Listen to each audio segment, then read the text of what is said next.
and we should be good. Yeah, so just a couple things first. You guys were basically saying you need a 36 by 60 artboard. I would definitely recommend that it's probably done in Illustrator.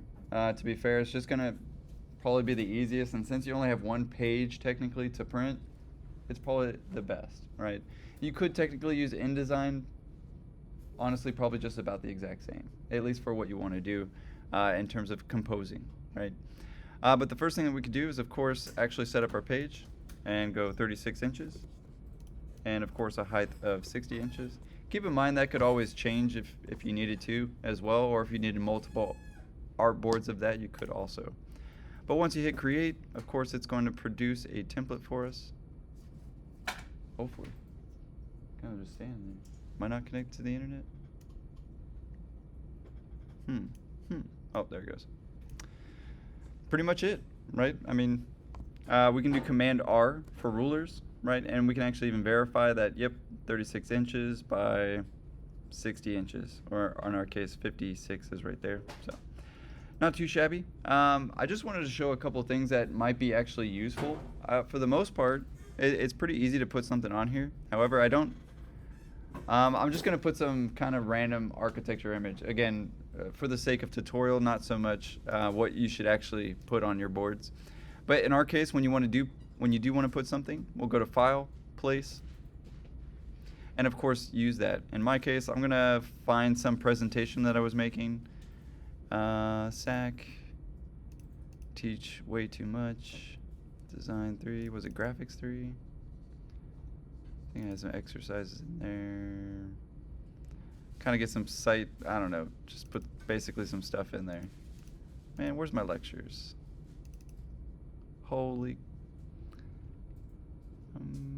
Site analysis. Let's just put a couple of these in there. But let's say those were my images. Those were the ones that I scanned or that I did on my iPad, or again, maybe pictures of something. Maybe it's the final photo montage, things like that. Whether it's really kind of any file. Now in my case, I probably should put the Keynote file in there. That's going to mess a lot of things up. But yeah, I can place actually all of them at the exact same time, save some time. And so when I place, you'll see that it actually doesn't do anything. It's going to load all the images first. In my case, I might actually have to download some of those because they were on my cloud. So this might take a second. Okay, there it goes. But essentially, it's kind of waiting for you to click on each one, right? So in my case, I'm going to click 1, 2, 3, 4, 5, 6, 7, 8, 9, 10. And in my case, I just have a bunch of diagrams, at least for mine. What I can definitely appreciate about Illustrator a little bit more than InDesign is the layers work a little bit more friendly, and I could still use masking, right? To be fair, I guess you could technically mask in InDesign, but it's basically that blue frame, and I end up controlling the blue frame, which can be a little difficult for some of us. I know I've done it in the tutorial, but again, honestly, this is probably a little bit easier in Illustrator. For the most part, I can really just start setting up my artboard, right? Maybe those are my pieces. I got a piece like that, piece like this, so on and so forth. I don't know, maybe I have some hierarchy. And again, it's just going to be overall a lot easier, I think, to overlay stuff. If you end up accidentally, say, overlaying an image that you don't possibly want, you can arrange it, and you could also just create another layer and simply put that layer behind or in front. So that layer right there, I'll put it in the front layer, and of course it'll come up about, right? So very much like Photoshop or any other of the Adobe programs. For the most part, not too shabby. I mean, we got some diagrams here. Maybe I'm actually gonna have my money shot over there, so on and so forth, right? Really, if you look at mine right now, it looks like I've got way too many diagrams. It's kind of funny. It's just like, here's a diagram. Everybody look under your seats. You got diagrams, right? But for the most part, what's nice about this also is I can add text pretty easy, right? Or even an entire text box, right? To do something a little bit bigger. Titles. And again, I just think it's a little bit easier. Arguably just about the same as InDesign. I wonder if I can hold it. Yeah, nice. To be fair, this is a really big board, right? So one thing to actually notice, and you could do this in InDesign as well, but you can go to View, and you can go to Actual Size, right? or a screen mode, if you will, as well. We can go into a presentation mode, but I like actual size because at least to the pixels of my screen, it starts to show actual representation. In my case, this is actually probably almost 3 feet, right? So relatively speaking, you could technically just plug in your HDMI cord. You can take a look at it on these screens if you'd like. Another plus of having 4 gigantic screens in the room. And quite literally get a ruler and go, okay, that's how big it is. Can I see the text? How far can I see the text? Can I see the text from 5 feet away? Can I see the text from 10 feet away? Now, the title should be probably read from 10 feet away, right? But the little text describing something shouldn't be. In fact, you shouldn't really see that text, or it really shouldn't be legible until you get about 2 feet away. Does that make sense? Anyway, just throwing that out there. I know I say that a lot to my graphics courses. However, I know not everybody's actually heard that. But the level of information you actually want to get is determined on how far away you are from the object, right? And in my case, I can't read really good 10 feet away, right? But at the same time, it's not what's important 10 feet away either, right? So again, we do have the ability to zoom out and zoom in, right? And I would definitely get familiar with that a little bit, because very often we're very close to our drawings and we think that they can be read and that they're legible and that they're communicating just fine, until we pin it up on that wall and go, oh crap, it looks a little bit different. I can't actually read that legend. I can't actually read those titles and things like that. So having different hierarchy in your text, just like a portfolio, is definitely key and necessary. However, I do want to express that you could even crop out stuff or make it certain shapes as well. So for instance, I don't need that, but in my case, let's say, well, in this diagram, I actually only need one of those, right? So I'm going to use my pen tool and basically just make a box. Now, the way that I like to do it is usually a new layer, and I call it my masking layer. Just because I'll need a separate box. That way it doesn't, get in the way of the others. You could also just make a box too, right? But I'll want to make it in this layer. That way when I do make this box, I can make it an empty box. And what I mean by that is both empty in fill and both empty in the layer that it is. I don't want to see like a black line, obviously, for my image. But I'll take both of those, my masking box and my image. I'll right click and I'll say make masking layer, right? Which is hopefully there. Yeah, make clipping mask, my bad. So I'll hit click make clipping mask, and of course, as you can see, I can get that stuff out of the way, right? Now, for somebody who maybe has a very particular photo montage, right, actually the pen tool may be very useful, right? So maybe I actually only need this piece. So I'm going to hold shift and it's going to keep it orthogonal. So that's always nice. Maybe I actually only need those pieces. Maybe I even want to do it in a diagonal because my photo montage maybe even has a couple of shapes. But I can do that. And that will be my masking square, if you will. So I'll take both the masking square and I'll hold shift and I'll click on that back image, right click, and make clipping mask. And again, it's going to knock out the ones that I don't need. So pretty helpful. You don't actually have to edit the entire Photoshop image and erase stuff. You can basically just mask it out of the way, and that saves you time, right? Because normally, at least all the time that I've wasted, I would open it up in Photoshop, I would erase it, I'd make a whole new file, and then I'd drag it in, when I didn't even have to do all that. I can drag it all in, and I can edit, right? Again, working for speed. So again, those are kind of just two tools I really wanted to show you. You could also mess with the backgrounds. I'm usually not a huge fan of gradients, and to be fair, I don't think you really need them. But it does have some pretty unique gradient tools, I think, in Illustrator that I like to show, because why not? Of course, we'll have the gradient tool here. Shows like a little space guy. Probably do it in a new layer. That way, keeping organized. Oh.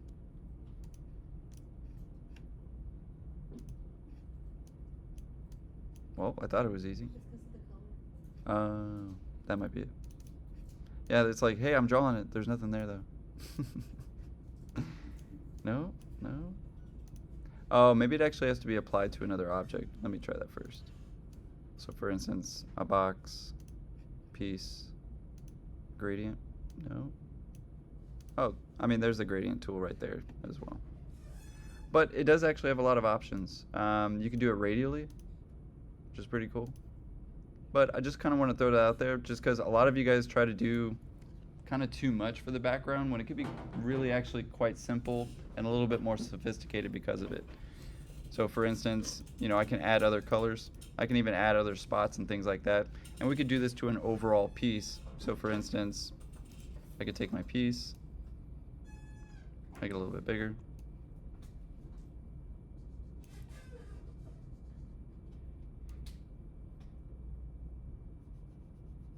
But say I did want like the whole piece, right? I could basically put that towards the back. And of course give it some opacity. Now obviously I have a pretty dark image, so it's not going to do much. But again, it could be useful, and in fact a little bit better than Photoshop in that regard. It's going to print a lot better as a vector program. So anyway, titles, masking, that's about it for Illustrator, right? Is there any questions that maybe just kind of come up in your head about Illustrator that I could maybe answer? No? Going once, going twice? Fair enough. Last but not least, I did want to show a couple of, just kind of a quick review. And I know for most of us, we already probably know about this. But I was just doing it in my D1 class, so I definitely wanted to show you guys as well. Hopefully I save this image and it can open. Maybe not. I just need an image that I can edit real quick. So let me actually grab one of maybe y'all's Miro page. Hopefully the internet is working okay today. Go ahead and switch to Christopher. Usually a lot faster. Yes.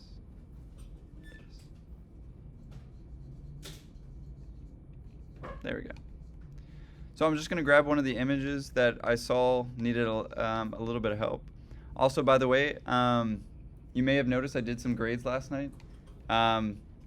If you saw that you got a low grade, well, it's probably because I can't read it much, right? Some of you guys are like, come on, man, I can't read any of that. But it does look like it's missing a group or something. I just noticed there was a lot of names out of place, so if your group is the one that's maybe not there, just let me know when you updated it. I'll go ahead and update the grade on that. Anyway, let's take an image that maybe needs some fixing. I think I saw one on Osandrix. As soon as it loads, it's trying. Sorry, clearly skip this part of the recording as we play the waiting game. I just need a bad image that I can basically fix. Not a bad image, but just an untreated image. So that's why I was trying to get one of these. Why, internet? Why? I guess I could just theoretically take any image, though. So let's just get an architecture image from Pinterest. It's just kind of a scanned image.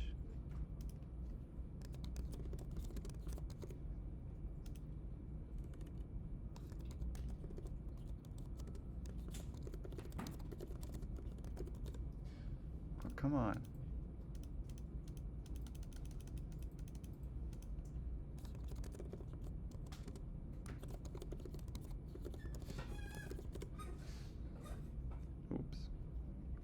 Maybe something I can fix. That looks like something I can fix. And I'll just take a screenshot of it real quick to kind of show you what's going on. Not a big deal of what the image is, but wanted to show you, of course, some of the things that you can use to fix it. So in my case, I want to just open up that screenshot real quick. In my case, it would be my base image. Right? No.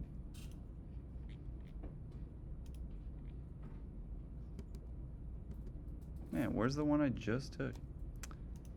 Jesus. Oh, it doesn't want me to. Weird.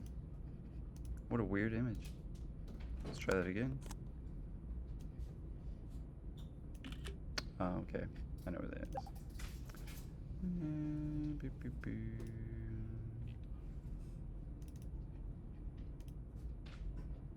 Sweet.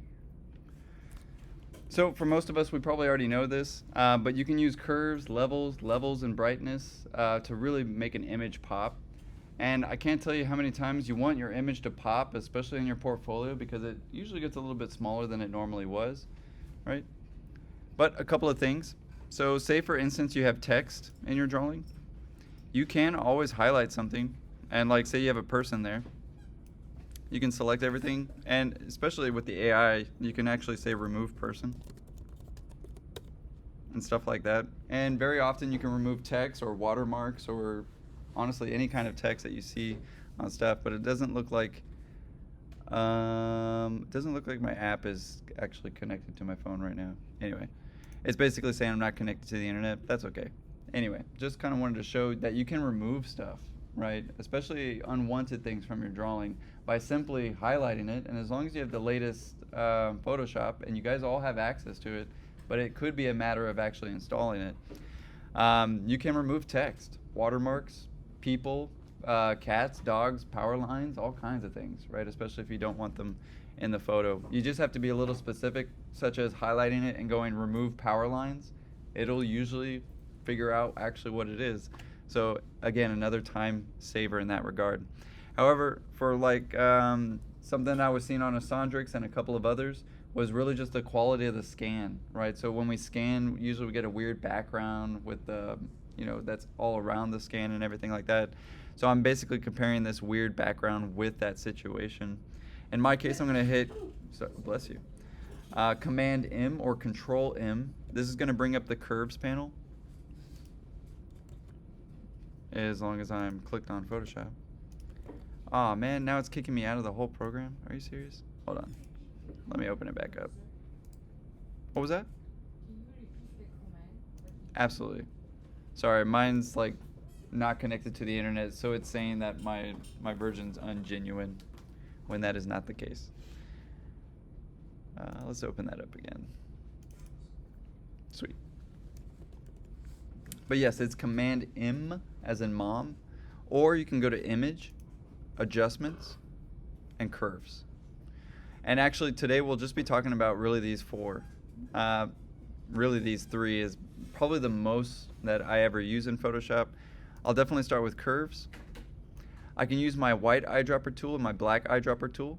Again, that white eyedropper tool, I'm telling the paper what I want white to be, right? So in my case, if this was kind of that fuzz that's around my scan, I'm gonna click on that, and it's actually gonna start to really go away, because it's setting the new white point for what I need. So for some of you guys where you still see like the square of your background, you really just need curves, right, to set a new white point for what's going on. You can also do the same with your black point, right? And we can make the drawings really rich and dark, and this is the contrast that I'm talking about, right? Another way to do it is, of course, to go to Image, Adjustments, and Brightness and Contrast. Very simply, we can really bulk up the contrast, and to be fair, it prints better that way. I will say for a print, awesome. I wouldn't probably go 100% if I'm going digital. I'd probably go about 45%, or even somewhere between 45 and 75, because often it can be a little too much digitally. You kind of see that you start to lose some of the details and things like that. So that's probably pretty good. Even brightness, we can overdo it and underdo it, right? As you see, usually I don't mess with brightness too much, and that's usually pretty good. Another adjustment we can do is levels. This is a lot better for color. Doesn't work on black and white drawings so much. Usually I hit automatic just to see what it actually creates. And of course I can move and toggle these around in order to get a more desired effect, especially with shade and shadow. Last but not least, of course, adjustments, and probably one of my other favorites is called vibrance. Again, another one that's more better for, I would say, color or rendering images or model photos and things like that, is vibrance. Usually I dial the vibrance 100%, and then I actually dial back the saturation to about -26. I know, I'm kind of specific with the numbers as well. But that's just me, and it seems to actually, in my case, it's just a screenshot, so it's not going to make it look any better. But just so we can actually take a look at the original, versus what was basically, oh yeah, it thinks this is the original. Open. Let's take that second screenshot that I made. Yeah. So I mean, let's say that was my little cruddy scan, and it just came in. We can edit it quite a bit, right? Just using those simple tools. So again, I know I've probably said this many times throughout our academic careers, but just in case you needed a refresher, and just in case you didn't know about that, you can of course set up your artboard and place everything at once and save a lot of time with Illustrator. Please do not make an artboard in Photoshop ever. Like, I know for a lot of us that's kind of our go-to, right? Photoshop is maybe one of the first things you even learn in terms of the Adobe suite, and we kind of get stuck on it. However, don't be scared of Illustrator. It does work slightly different, but it's usually to actually help you, right? Increase your workflow and your speed of your drawings. More than likely, I'd imagine a lot of you, especially group members, you're going to kind of create base files. You'll probably delegate this to one person who's kind of going to drag them all in. But of course, you can refer to this video in order to do so. Any questions about the Illustrator or the Photoshop, guys? Or maybe something I haven't covered that you definitely want to see? Again, this is really for you guys. I know it's technically public on my YouTube and things like that. However, I delete them as the end of the year continues too. So they don't stay on for forever. So I mean, I guess they do. They're technically archived. You could always hit me up and I can share a playlist with you. But some of those videos I bring up random stuff that probably isn't good for YouTube. So I usually take them down after a year. No other questions, guys? Fair enough. Sweet. We'll end it with that for today.